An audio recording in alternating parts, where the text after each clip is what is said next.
Sebuah video kembali mencuri perhatian netizen yang budiman di media sosial. Dalam video tersebut, tampak seorang wanita menyampaikan surat terbuka kepada Gubernur Jawa Barat Deddy Mulyadi yang berisi saran nyeleneh namun menyentil. Ia mengapresiasi program pelatihan militer untuk siswa nakal yang selama ini dikenal sebagai salah satu pendekatan khas Deddy Mulyadi dalam mendisiplinkan generasi muda. Namun, ia mengusulkan agar program serupa juga diterapkan kepada para suami nakal. Wanita tersebut menyampaikan unek-uneknya dengan gaya yang jenaka namun syarat sindiran. Ia menyebut tipe-tipe suami yang layak dibina di barak militer, seperti suami yang pura-pura lembur tapi ternyata karaoke bersama LC, atau yang pelit ke istri tapi royal memberi tip ke caddy golf. Bahkan suami yang sering mengeluh badan pegal namun ternyata rajin pijat plus-plus juga masuk daftar. Menurutnya, pelatihan akhlak di barak militer bisa menjadi solusi damai agar para istri tidak tergoda melakukan tindakan ekstrim, seperti menjadikan suami mereka sebagai tumbal pesugihan. Ia menutup suratnya dengan harapan agar saran ini bisa menjadi perhatian bagi Deddy Mulyadi. Surat terbuka untuk Kang Deddy Mulyadi selaku Gubernur Provinsi Jabar. Saya sebagai warga Jabar ya ingin memberikan saran terhadap salah satu program kerja Bapak, ya ini adalah pelatihan militer untuk anak nakal. Itu bisa diaplikasikan terhadap suami-suami najkal ya Pak ya. Suami najkal yang bilangnya lembur kantor pada lagi karaoke mangku LC. Suami najkal yang main golep, bukannya main golep melangah herian jadi ari ke istri pelit ya Pak ya. Tapi pas ngetips ke caddy royal teh siga anu boga lapangan ya. Ditambah suami najkal yang suka ngeluh badannya pegalinu tapi pijatnya dipijat plus. Itu mungkin bisa diberikan pelatihan akhlak Pak di barak militer untuk selama-lamanya ya. Ini mengantisipasi adanya ide dari para bunda-bunda untuk menjadikan suami najkalnya sebagai tumbal pesugihan Pak ya. Mohon didengar sarannya ya, terima kasih, semoga menjadi perhatian untuk Bapak. Nah, gimana nih menurut netizen yang terhormat? Silahkan berkomentar ya.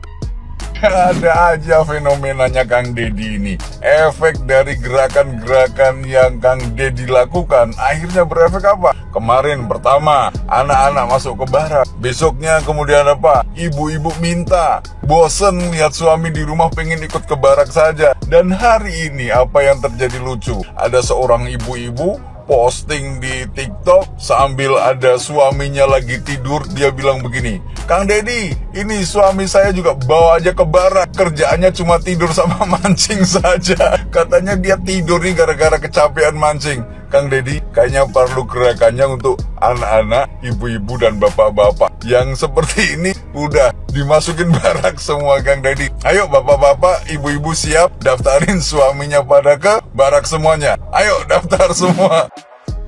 Setelah kemarin gue diem, gue gak puji-puji Kang Deddy Mulyadi, karena yang menurut gue ya biasa aja gitu kirim anak-anak bandel ke barak militer. Tapi untuk urusan ini gue apresiasi banget, gue happy banget. Gue bilang Kang Deddy Mulyadi the best. Karena ya Kang Deddy Mulyadi itu bukan cuma ngirim anak-anak bandel aja, tapi juga ngirim anak-anak melambai. Nah ini menurut gue yang lebih penting, karena generasi kita harus diselamatin daripada kaum-kaum melambai kayak begini. Ya jujur aja gue pribadi udah risih banget kalau lagi nongkrong denger cowok-cowok yang teriaknya kayak tikus kejepit.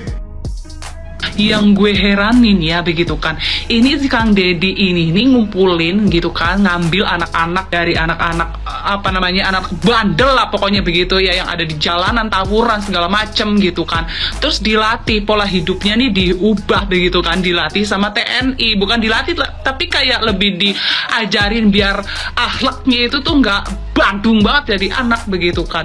Herannya kok kayak apa namanya, kayak Komnas HAM dan lain-lain tuh pada protes begitu ya.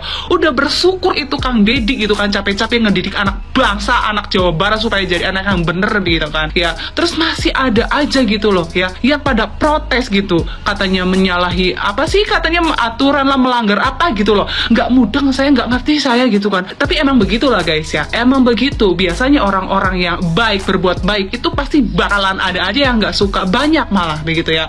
Menurut aku ya, buat Kang Deddy udah terus aja Kang, berjuang gitu ya, demi bangsa, demi Jawa Barat gitu kan, biar lebih maju lagi, biar anak-anak pada badung di jalanan ini ya, itu kan disiplin hidupnya begitu. Orang tua anaknya aja tuh nggak protes gitu kan, malah banyak orang tua ya, orang tua yang anaknya nggak ada salah apa-apa tuh malah kayak, ini gimana caranya daftarin anak saya gitu, biar dilatih gitu kan sama TNI gitu kan ya. Terus ini malah pejabat-pejabat lainnya kena apa pada protes begitu.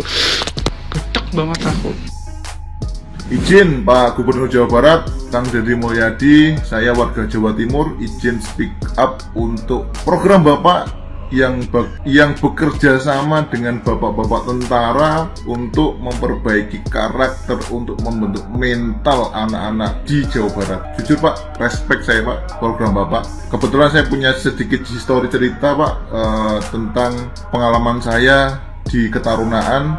Kebetulan dulu di SMK saya ada program ketarunaan. Awalnya saya paling benci Pak dengan ketarunaan itu ya, karena di mindset saya, dan mungkin ini gambaran orang-orang yang belum pernah dan sekarang kontra dengan program Bapak, karena mungkin belum pernah. Saya seperti saya dulu, saya tuh paling benci Pak, karena di gambaran saya pasti identik dengan kekerasan ya, kegiatan-kegiatan yang membosankan, pokoknya yang tidak baik-baik lah ya. Tapi Pak, setelah saya digembleng 3 bulan dengan bapak-bapak tentara, justru itulah yang membawa saya ke titik sekarang, yang membentuk mental saya, yang membentuk karakter saya, hingga saya bisa berdiri sekarang. Alhamdulillah saya punya perusahaan sendiri dan bisa memanajemen, bisa menjadi leader. Untuk teman-teman saya di kantor, itu bekal dari saya digembleng selama 3 bulan dengan bapak-bapak TNI. Respect Pak, lanjutkan Pak program-program Bapak, dan justru Pak 3 bulan itulah yang saat ini menjadi foto kebanggaan saya sekarang, pernah digembleng ya di program ketarunaan waktu itu. Respect Pak, lanjutkan programnya. Dan untuk komentar yang teman-teman yang saat ini mungkin kontra, tunggu hasilnya saja ya, tunggu hasilnya. Saya yakin 6 bulan setelah mereka keluar dari barak, 6 bulan setelah mereka keluar dari program bersama bapak-bapak TNI, saya yakin hanya tangis haru perpisahan yang akan mereka rasakan. Lanjutkan Pak Kadien. Emang bener kadang-kadang orang tua nggak mikir, kalau sudah merasa sanggup mendidik anak, ya udah nggak usah sekolahin, di rumah aja. Tapi kalau sudah disekolahin, haknya sudah ada pada guru untuk mendidiknya. Jadi mau di gimana pun, ya udah silakan aja pada guru, karena yakin guru itu mendidik untuk menjadi anaknya benar. Ini mah kadang-kadang anak sementir sedikit, orang tuanya protes, kan bodor, lucu, ujung-ujungnya lapor KPAI. Kadang KPAI juga bodor kalau ada berita anak ya seolah-olah disudutkan atau diintimidasi, baru nolong KPAI. Perlindungan anak tuh yang di jalan lindungi tuh, sama orang tuanya sekali suruh ngamen. Banyak sekarang anak-anak jalanan gitu tuh yang harusnya KPAI action. Jangan senda jalurnya bener baru diributin, baru mau cari panggung, pahlawan siangan. Kalau nggak mau nih dididik oleh guru, nggak mau disentil sama guru, udah aja anaknya bawa ke rumah, didik sendiri. Nih bener nih kata Pak Gubernur Jawa Barat, bener nih. Jadi nggak usah lebay, guru itu bertindak nih kalau muridnya macem-macem, kalau muridnya tidak mengikuti level sekolah. Jadi wajar dia bertindak, dan kecuali kalau ada kekerasannya udah melampaui batas. Tapi ini kalau cuma disempil, aku di gimana lah, wajar lah. Itu cara mendidik guru di sekolah. Jadi gak usah lebay ke orang tua, bener nih kata Om Gubernur. Gas Pak Gubernur. Gubernur Jawa Barat Kang Deddy Mulyadi telah mengambil langkah kontroversial dalam menangani anak-anak yang dianggap bermasalah, mengirim mereka ke barak militer untuk menjalani pelatihan disiplin. Mereka yang membolos sekolah, yang terlibat tawuran, yang kecanduan miras, rokok, dan game, atau yang menunjukkan perilaku menyimpang lainnya, kini diarahkan menjalani pendidikan karakter dengan metode dan pendekatan militeristik. Kebijakan ini seolah sederhana dan masuk akal, namun di balik narasi ketertiban dan kedisiplinan itu terselip pendekatan yang cacat secara ilmiah. Blame approach namanya, sebuah pendekatan yang menyederhanakan masalah anak sebagai kesalahan pribadi belaka dan bukan sebagai produk dari interaksi kompleks antara anak dengan lingkungan keluarga, sekolah, dan sosialnya. Di dunia keilmuan, blame approach sudah lama ditinggalkan. Anak tidak bisa diperlakukan seperti prajurit dewasa yang cukup disetrum oleh aturan untuk berubah. Mereka adalah individu yang sedang berkembang, rentan, dan membutuhkan pemahaman yang menyeluruh. Kebijakan ini, alih-alih menyembuhkan, justru berpotensi menciptakan trauma baru dan memperparah alienasi sosial yang mungkin sudah mereka alami. Kita tidak perlu menebak apa dampaknya, tapi Amerika Serikat pernah mencobanya dalam skala nasional. Program bootcamp untuk remaja pelanggar hukum yang digelar sejak 1990-an berakhir tragis. Penelitian demi penelitian menunjukkan bahwa tingkat residivisme, pelanggaran ulang tetap tinggi. Beberapa remaja mengalami pelecehan fisik dan psikologis dan bahkan ada yang meninggal dunia. Seperti dalam kasus Martin Lee Anderson di Florida pada tahun 2006. Model militerisasi ini gagal karena tidak menyentuh akar masalah. Lingkungan keluarga yang disfungsional, kurangnya dukungan emosional, tekanan ekonomi atau trauma masa kecil.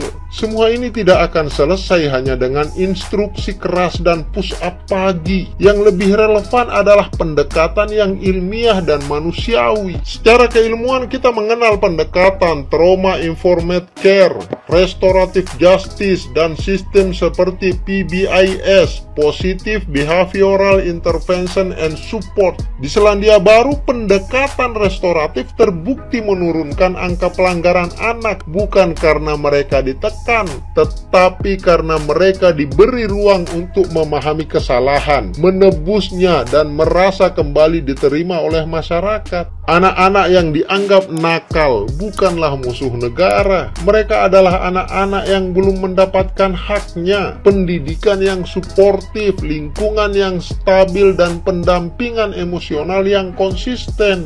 Mengirim mereka ke barak militer adalah bentuk kegagalan kita memahami mereka sebagai subjek tumbuh kembang, bukan objek disiplin militeristik. Jadi, alih-alih menghidupkan kembali model usang seperti ini, gubernur dan pemerintah daerah seharusnya berinvestasi pada tenaga profesional di sekolah, psikolog, pekerja sosial, dan konselor. Pendidikan karakter itu tidak dibangun dari ketakutan, tapi dari pengetahuan, pengertian, dan kehadiran orang dewasa yang bisa memahami mereka dan bisa dipercaya. Para buzzer akun bodong dipersilahkan. Thank you.